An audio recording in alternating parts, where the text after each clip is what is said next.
Subscribe to Infidelity Tales Lab for more stories. Now, let's begin this one. Chapter 1. The Face in the Crowd. Barrett Novak had built his career on exposing lies. As an investigative documentary filmmaker, he'd spent 12 years peeling back the carefully constructed facades of con artists, corrupt politicians, and corporate fraudsters. His work had earned him 3 regional Emmys and a reputation for relentless persistence. But he'd never imagined the biggest deception of his life was sleeping beside him every night. The Saturday afternoon at Riverside Mall started ordinarily enough. Barrett was there to pick up camera equipment from a specialty shop, his mind already on his next project about pharmaceutical fraud. The food court hummed with weekend crowds, families, teenagers, the usual chaos. That's when he saw him. The boy stood near the pretzel stand, laughing at something on his phone. 15, maybe 16. Dark hair that fell across his forehead in the exact way Barrett's did in old photos. The same sharp jawline Barrett's father had passed down. The distinctive Novak nose, slightly crooked from a break generations back. The boy's laugh carried across the noise, and Barrett's blood went cold. He knew that laugh. It was his own. Barrett's wife, Jolene, had told him their son died at birth 15 years ago. Stillborn. He'd held her while she sobbed in that hospital room, his own grief drowning him. They'd never tried again. Jolene said she couldn't bear the pain of another loss. Barrett had respected that, had buried his own longing for fatherhood, had convinced himself their life together was enough. But this boy was alive, and he was Barrett's son. He felt it in his bones. The boy grabbed his shopping bags and headed toward the exit. Barrett followed, his journalist instincts taking over.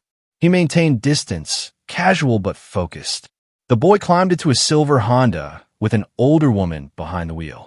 Barrett photographed the license plate with his phone and continued following in his own car, several vehicles back. They drove to Maple Ridge, a middle-class neighborhood about 20 minutes from Barrett's own home.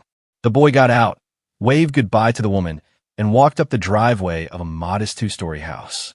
A different woman opened the door, tall, dark-haired, her face breaking into a warm smile as she hugged the boy. Barrett's hands tightened on the steering wheel. He knew that face. Maura Hancock, Jolene's best friend since college. The woman who'd been at their wedding, at their anniversary parties, at their home for countless dinners. The woman who'd cried with Jolene at the hospital 15 years ago, or so he'd thought. Barrett parked down the street and approached the house. His heart hammered, but his mind was sharp, calculating. He'd confronted hundreds of liars in his career. This would be no different. He rang the doorbell. Maura opened the door, and the color drained from her face like water through a sieve. Her mouth opened, but no sound came out. Behind her, Barrett could hear the boy's voice calling out, "Mom, who is it?" "Maura," Barrett said quietly, his voice steady despite the rage building inside him. "I think we need to talk." Her hands trembled. "Barrett, She told me you'd never find out. She promised." The words hung in the air like an accusation. Behind Maura, the boy appeared curious. Up close, the resemblance was even more striking. This wasn't coincidence. This was his son. Chapter 2. The First Cracks. Barrett didn't shout. He didn't threaten. He simply stood there, his camera-trained gaze boring into Maura until she stepped aside, her face crumbling. The boy, Derek, she'd called him moments before in a panicked whisper, looked between them confused.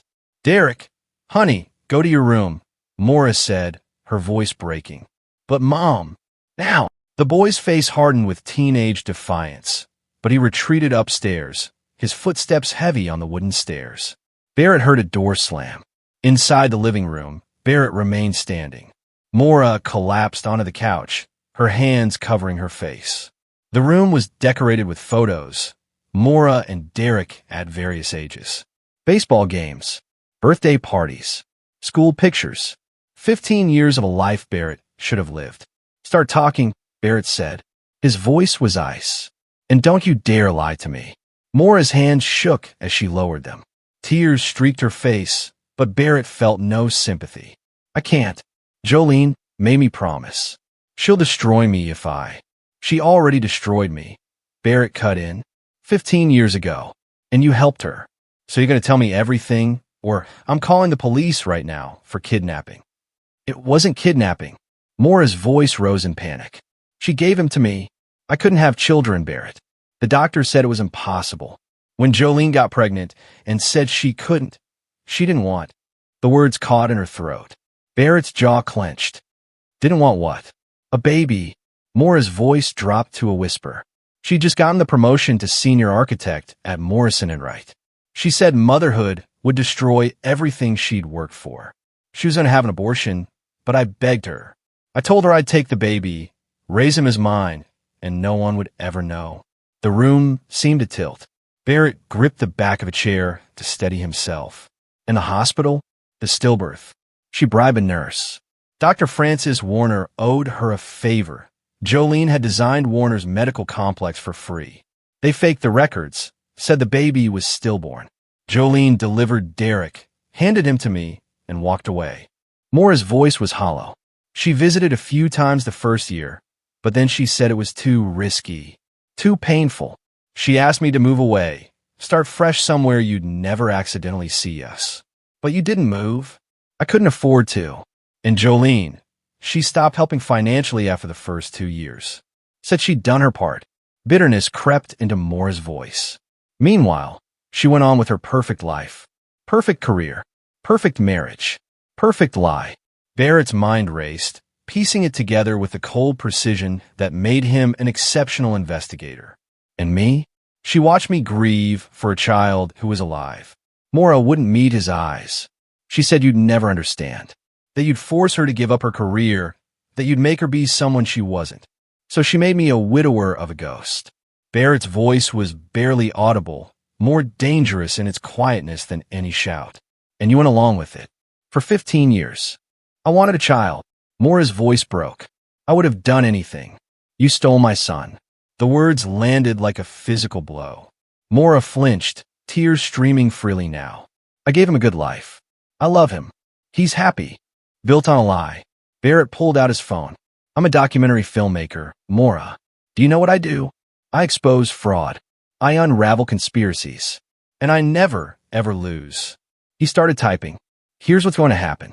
You're going to tell me everything. Dates, documents, everyone involved. The nurse. The doctor. Bank records showing Jolene's payments. Everything. She'll sue me. She'll take Derek away. She should never have had him to begin with. Barrett's composure finally cracked, his voice rising. That's my son upstairs. My blood. And you both stole 15 years from me. Mora sobbed, her entire body shaking. Upstairs, Barrett heard a door open. Derek was listening. Good. The boy deserved to know the truth, too. Barrett lowered his voice again, cold and controlled. You have a choice, Mora. Help me expose what Jolene did, or go down with her. Because I'm burning this lie to the ground, and you're either with me or you're ash. Chapter 3. The Deeper Truth. Barrett didn't go home that night. He couldn't face Jolene yet, not without every piece of the puzzle. Instead, he checked into a hotel and opened his laptop, doing what he did best, investigating. Mora had cracked faster than he'd expected. Fear of losing Derek had overwhelmed her loyalty to Jolene. She'd given him copies of everything. Birth certificates, the original hospital records before they were altered, text messages Jolene had sent over the years threatening to take Derek back if Mora ever talked. There were financial records showing Jolene's payments to Dr. Francis Warner and a nurse named Nina Ferguson. The conspiracy was documented, almost as if Jolene had been too arrogant to think anyone would ever connect the dots. But as Barrett dug deeper, cross-referencing dates and financial transactions, a new pattern emerged, one that made his blood run colder. 3 months before Jolene's pregnancy, her mother, Agnes Simmons, had been diagnosed with terminal cancer.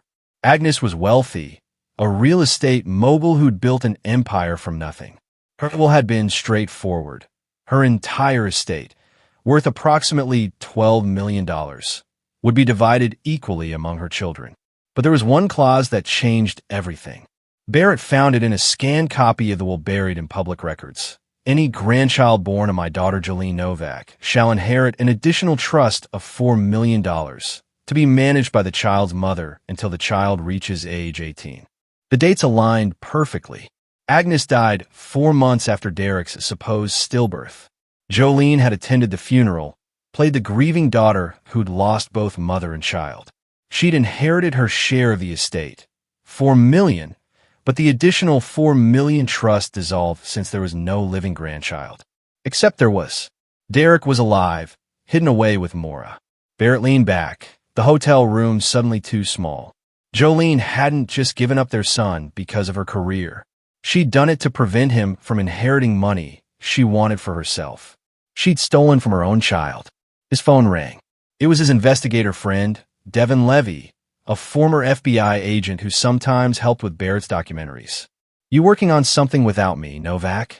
Devin's voice was gruff, but friendly. "I need your help," Barrett said. "Off the books. That kind of case, huh? What do you need?" "Background check on Dr. Francis Warner and Nurse Nina Ferguson. Specifically, what Jolene Novak might have had on them 15 years ago." Barrett paused. "And I need you to find out if there are any other victims. If they did this for Jolene, they might have done it for others." Devin whistled low. "How deep does this go?" "Deeper than I thought." Over the next 3 days, Barrett barely slept. He synchronized with Devin, built a timeline, gathered evidence. He drove back to Maura's house and sat down with Derek, who'd learned the truth from his mother's tearful confession. The boy was angry, confused, hurt, but also curious. Barrett showed him photos of himself at 15, and Derek's eyes widened at the resemblance. They talked for hours. Barrett learned his son loved baseball, wanted to be an engineer, hated horror movies. All the small details he'd missed. "Are you going to take me away from my mom?" Derek asked finally, his voice small. Barrett looked at Maura, who sat anxiously nearby. "Your mom loves you. She made terrible choices, but she gave you a good life." He turned back to Derek. "I'm not here to destroy your world. I'm here to give you the truth, and to make sure the person who started all this faces what she's done." Devin called on the 4th day with explosive news. "You're not going to believe this. Warner and Ferguson, they've been running a black market adoption ring for years. Your case was just the beginning. They've falsified at least 8 birth certificates, declared live babies stillborn, and sold them to desperate couples. We're talking felony fraud, kidnapping charges, the works." Barrett felt sick. Jolene knew about this. Based on the evidence, she might have been their first client, their prototype. They perfected the system after her. Barrett ended the call and stared at the evidence spread across the hotel room. He had everything he needed. Bank records, medical fraud, witness testimony, a conspiracy that stretched far beyond one lie. But the question remained: how to make Jolene pay in a way that was as devastating to her as her betrayal had been to him. That's when the plan crystallized. Barrett smiled for the first time in days, a cold, calculated expression that his documentary subjects would have recognized. The smile of a predator who'd found his prey. He picked up his phone and called his producer at the network. "Tanya," he said, "I've got a story for you, but this one's personal." Chapter 4, Building the Case. Barrett spent the next week living a double life. During the day, he returned home, acting as if nothing had changed. He kissed Jolene goodbye in the mornings, asked about her day over dinner, slept beside her at night. The performance required every ounce of his professional discipline, but he'd spent years interviewing criminals who'd looked him in the eye and lied. He knew how to hide what he was feeling. What Jolene didn't know was that Barrett was recording everything. Tiny cameras hidden in their home, audio recorders in his pocket, every conversation logged, every reaction documented.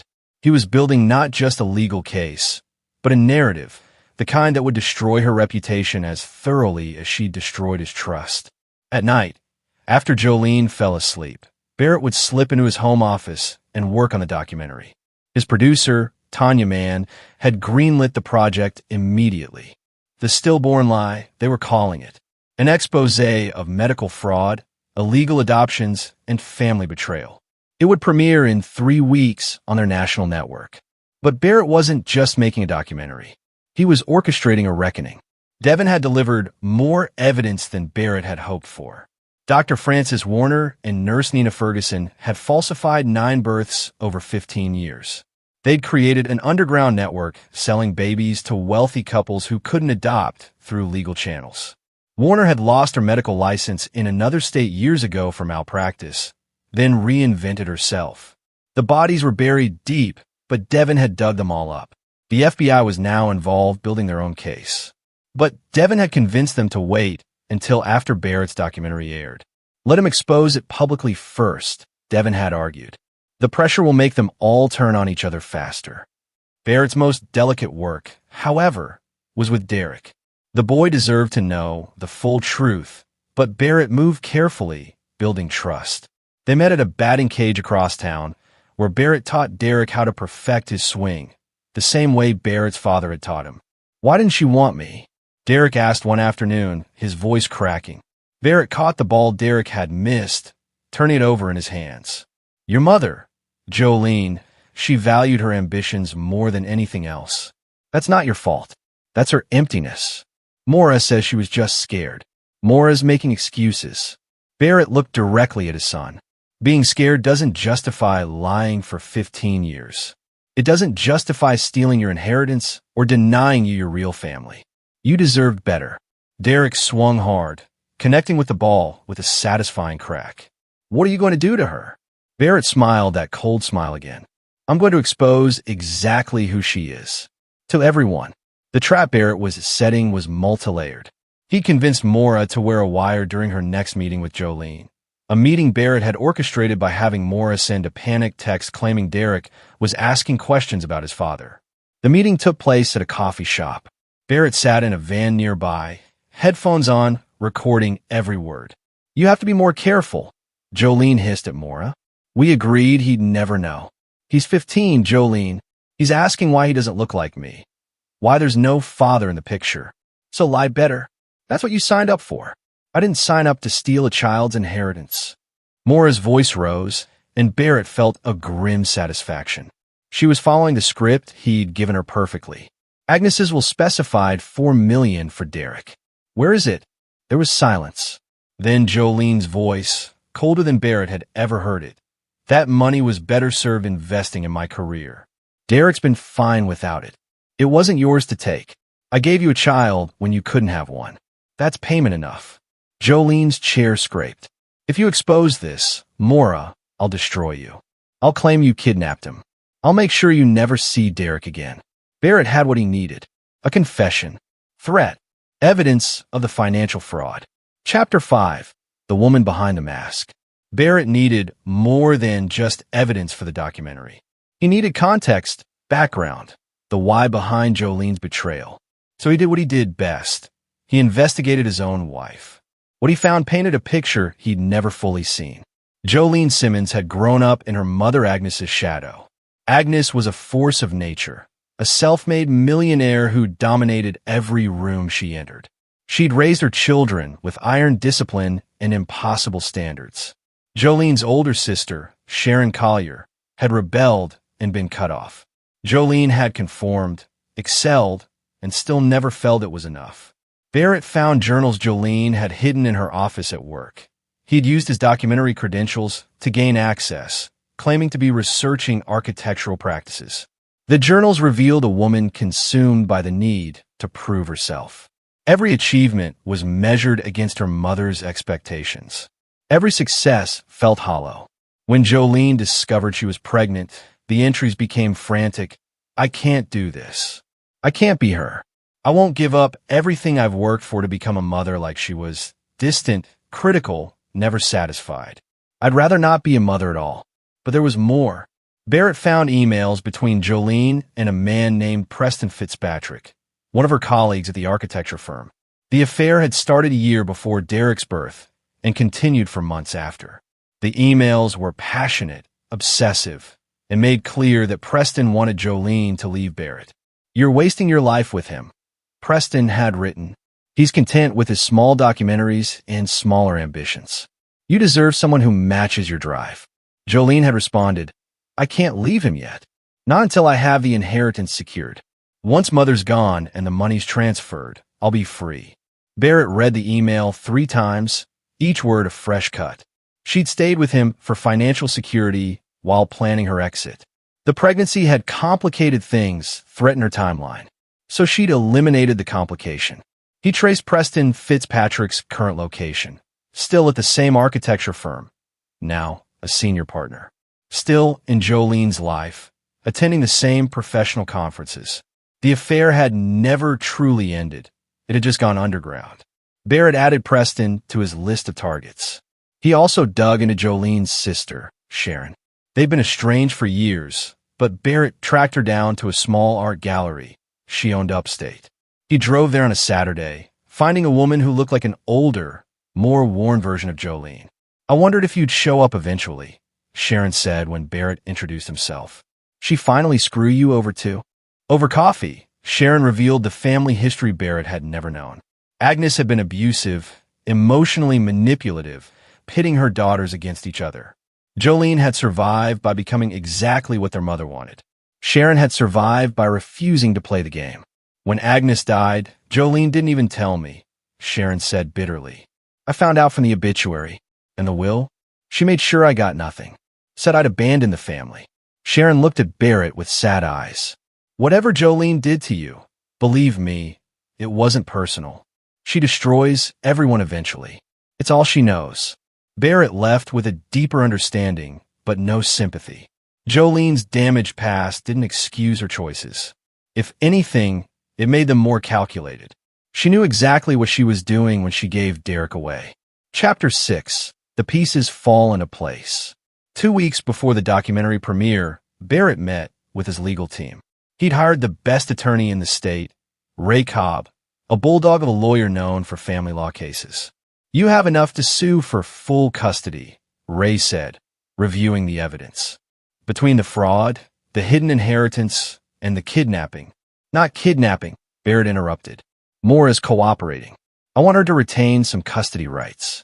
She raised Derek. She loves him." Ray raised an eyebrow.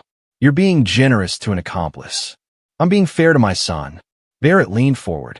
"Derek's world is already being destroyed. I won't take away the only mother he's known unless I have to. Maura made terrible choices, but she did it out of desperation, not malice. And Jolene? Jolene gets nothing." Barrett's voice was steel. "I want the house, full custody, and I want her to return every cent of Derek's inheritance, with interest. $4 million becomes $8 million over 15 years. And I want her criminally charged as an accessory to Warner and Ferguson's adoption fraud ring." Ray whistled. "You're not playing around. She destroyed 15 years of my life. She stole my son. She embezzled his inheritance." Barrett pulled out a flash drive. "And this is my insurance policy." The flash drive contained the full documentary, 90 minutes of devastating evidence. Interviews with Maura, Derek, Devin's investigation into Warner and Ferguson, financial records, the coffee shop recording, and Barrett's own narration tying it all together. It was journalistic excellence and personal vendetta wrapped into one.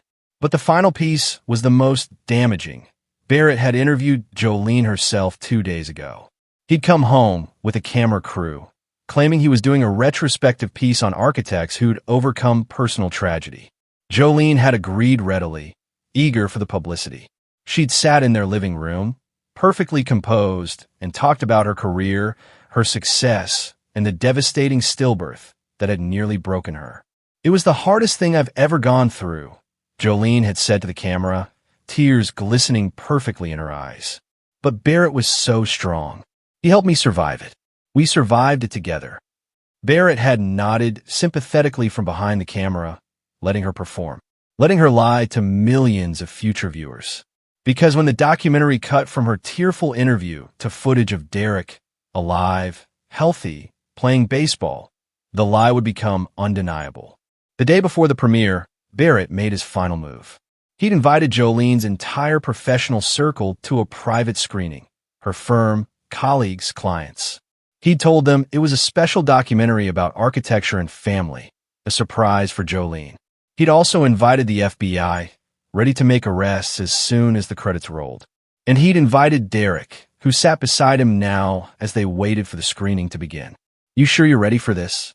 Barrett asked his son quietly. Derek nodded, his jaw set in a way that reminded Barrett of himself. "I want to see her face when everyone knows what she did." Barrett squeezed his shoulder. The lights dimmed. On the screen, the title appeared, The Stillborn Lie, a documentary by Barrett Novak. Jolene sat in the front row, smiling, expecting a celebration. She had no idea her entire world was about to collapse. Chapter 7. The Trap Springs. The documentary began with soft music and a black screen. Then Barrett's voice. 15 years ago, I lost my son. Or so I was told. Jolene's smile faltered slightly as her own face appeared on screen. The interview from 2 days ago. Her rehearsed tears. Her perfect lies about the stillbirth. The audience watched silently, confused about where this was going. Then the screen cut to Derek standing in a baseball field. My name is Derek Hancock. Until 3 weeks ago, I didn't know my real father was alive. I didn't know my mother had given me away at birth. I didn't know I'd been stolen from a life I should have lived. The room erupted in whispers. Jolene's head whipped around, searching for Barrett. He met her eyes from the back of the room and saw the moment understanding hit her. Terror, rage, calculation. She started to stand, but Devin Levy, sitting beside her in plain clothes, put a firm hand on her shoulder. I think you should watch, Devin said quietly. The documentary was merciless. It showed the medical records before and after the falsification. It showed the financial transactions to Warner and Ferguson.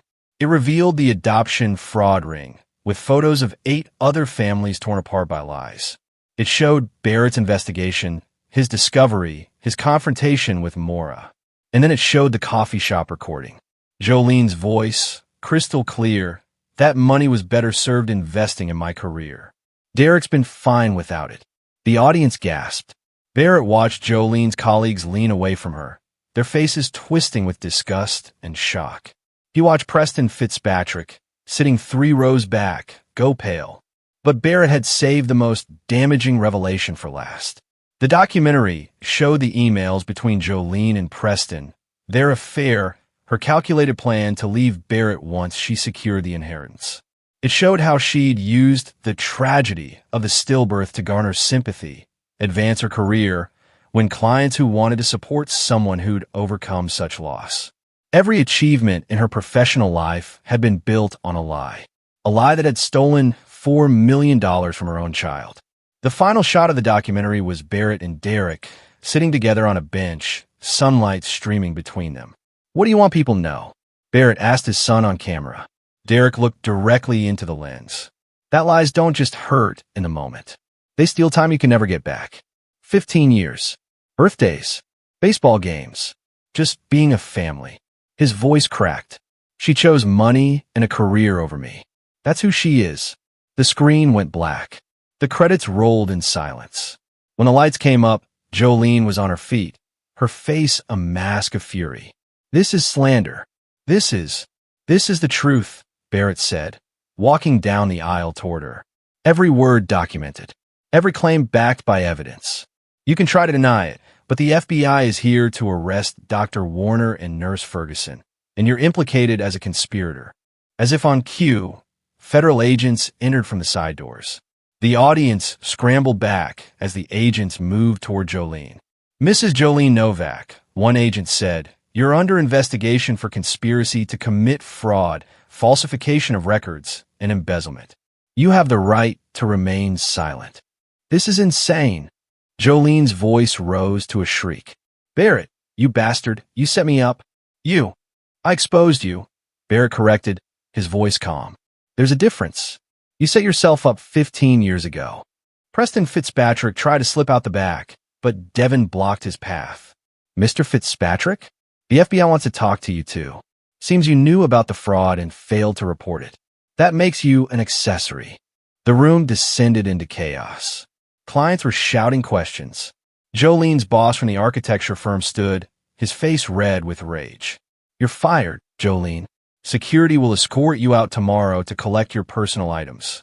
Barrett turned to find Derek standing beside him, watching his biological mother's public destruction with a mixture of pain and relief.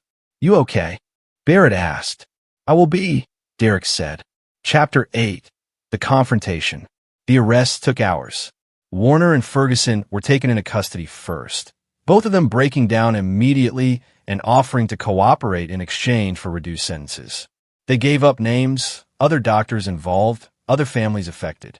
The adoption fraud ring was bigger than anyone had imagined. Jolene, however, remained defiant. She refused to answer questions, demanded her lawyer, and shot Barrett looks of pure hatred as she was led away for questioning. The documentary aired nationally 3 days later. The response was explosive. Hashtag #StillbornLie trended on social media. News outlets picked up the story. Barrett's network saw record viewership. Victim families came forward, adding their stories to the pile. Warner and Ferguson faced dozens of charges. But Barrett's battle wasn't over. While the criminal case built against Jolene, he still had to face her in civil court for custody and the stolen inheritance. The hearing took place 2 weeks after the arrests. The courtroom was packed with media. Judge Eldon Rush, known for his no-nonsense approach to family law, presided. Ray Cobb presented Barrett's case with surgical precision. The evidence was overwhelming. Jolene had knowingly defrauded her own child, stolen his inheritance, and maintained the lie for 15 years. She'd shown no remorse, only anger at being caught. Jolene's lawyer, a slick corporate attorney named Timmy McCullough, tried to argue that Jolene had been young, scared, and made a mistake. She's willing to make amends, McCullough said. She wants a relationship with her son. Does she? Judge Rush interrupted. He looked at Jolene. Mrs. Novak, in 15 years, did you ever attempt to tell your husband the truth? Did you ever try to contact your son? Jolene's composure cracked. I thought it was better this way. Better for whom? The judge's voice was sharp. You embezzled $4 million from your own child. You defrauded your husband. You participated in a criminal conspiracy that destroyed multiple families. He leaned back. I've read the case files. I've watched the documentary. I've heard the recordings. Mrs. Novak, you are perhaps the most calculating defendant I've seen in 30 years on this bench. Barrett watched Jolene flinch, her perfect facade crumbling. Full custody is awarded to Barrett Novak, Judge Rush declared. Jolene Novak is ordered to return the sum of $8 million. The original $4 million inheritance plus 15 years of accrued interest and damages to a trust for Derek Hancock to be managed by his father. Additionally, Mrs. Novak will have no custody or visitation rights unless Derek himself, upon reaching adulthood, chooses to establish contact. The gavel fell. Jolene's face went white. Furthermore, the judge continued, I'm forwarding this case to the district attorney with a recommendation for criminal charges. Mrs. Novak, you may have thought you were above consequences. You were wrong. As Jolene was led from the courtroom, she finally looked at Derek, who sat in the front row beside Maura. Derek, please. But Derek turned away. He made his choice. Outside the courthouse, Barrett was swarmed by media. He made a brief statement. This was never about revenge. It was about justice. My son deserved the truth. Every child does. Preston Fitzpatrick was also charged as an accessory. His career at the architecture firm ended the same day. The affair, the knowledge of fraud, his role in encouraging Jolene's deception, it all came out. He faced both criminal charges and a civil suit from his own family. Warner and Ferguson received 15-year sentences after accepting plea deals. Jolene, refusing to cooperate, went to trial and was sentenced to 12 years for fraud, embezzlement, and conspiracy. But Barrett's victory wasn't complete until 6 months later, when a financial settlement was finalized. $8 million transferred into Derek's trust. The house, the one Barrett and Jolene had shared, was awarded to Barrett. Jolene's career was destroyed, her reputation in ruins, her future behind bars. Chapter 9. The Earned Victory. 1 year after the documentary premiere, Barrett sat in the stands at Derek's high school baseball game. Beside him were Maura and Devin, who become close friends throughout the ordeal. Derek stood at home plate, the late afternoon sun catching his dark hair.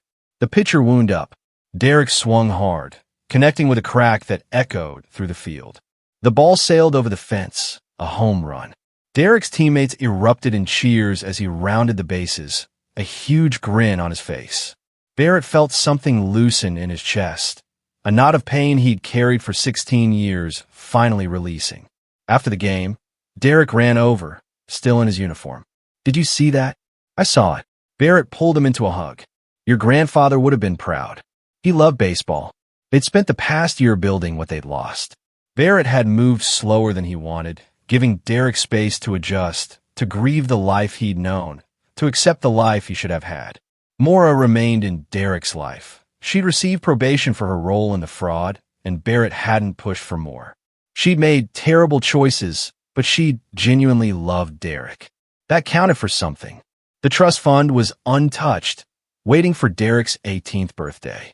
Barrett had used his own money to pay for therapy, for Derek, for himself, for Maura. Healing took time. "The college scouts are watching him," Maura said quietly beside Barrett. "He might get a baseball scholarship."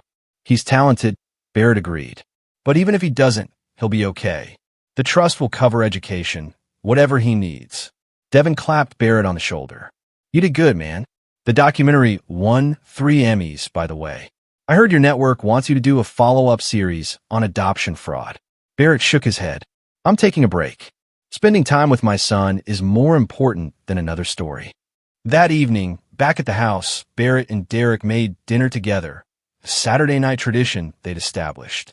As they worked in the kitchen, Derek asked, "Do you ever regret exposing everything the way you did?" Barrett considered the question carefully. No, what she did required a public response. She'd built her entire life on a lie, profited from it, hurt people. Private justice wouldn't have been enough. "What about Mom? Maura?" "I think Maura got what she deserved. Consequences, but also a chance to make amends. She's doing that by being honest now, by supporting you." Barrett met his son's eyes. People who own their mistakes deserve a path forward. People who don't. He shrugged. They get what they get. Later, after dinner, Barrett sat on the back porch and thought about Jolene. She'd written him letters from prison, angry at first, then bargaining, then finally silent. He'd never responded. There was nothing left to say to her. Sharon, Jolene's sister, had reached out several months ago. She'd watched the documentary and wept, she said. She testified against Jolene at the trial, revealing more about their mother's abuse, the toxic family dynamics. She'd started rebuilding a relationship with Derek, an aunt he never knew he had. The ripples of truth had spread farther than Barrett had imagined. Other families from Warner and Ferguson's fraud ring had received justice.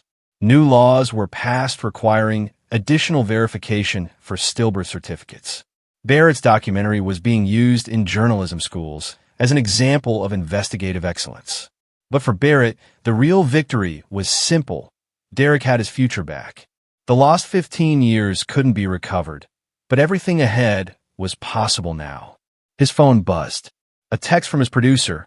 "Network wants another documentary. You're calling the topic. Take your time." Barrett looked through the window at Derek, who was laughing at something on his phone, probably texting friends, normal teenage stuff. The life he should have always had. Barrett typed back, "I'll let you know. Right now, I'm busy being a dad." He put the phone away and went inside. Some victories weren't about destroying your enemies. They were about building something better from the ruins they'd left behind. But as he closed the door, Barrett allowed himself one final, cold smile. Jolene had thought she was smart enough to maintain the lie forever. She'd thought he'd never find out.